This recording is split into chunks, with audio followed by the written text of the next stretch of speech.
Pakistan, women coming together to rally against patriarchy and sexual harassment. En Iran, depuis le décès de Mahsa Amini et malgré la répression, les manifestations s'enchaînent dans le pays. Who goes to the big city to see her relatives and winds up Dans la dead. foule, des femmes brûlent leurs voiles. Aux cris que nous entendons aujourd'hui dans les rues d'Iran.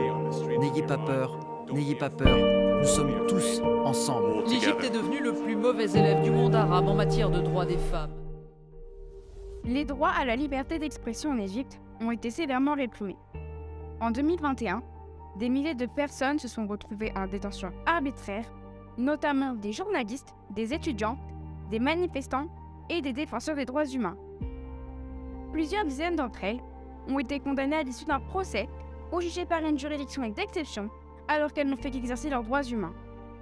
Les disparitions forcées et la torture ont continué à être utilisées sans relâche.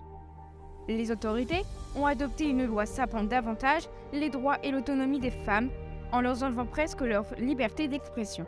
Les droits des femmes sont très inégaux.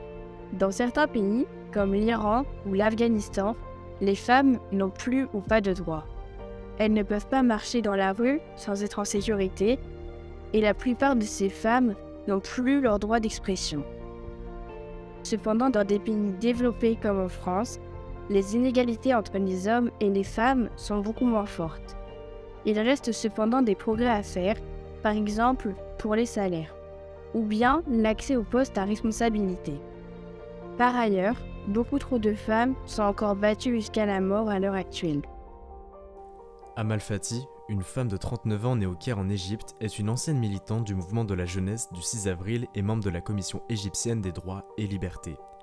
Celle-ci s'est fait arrêter le 11 mai 2018 suite à un post Facebook qui parlait des actes du harcèlement sexuel dont elle avait été victime.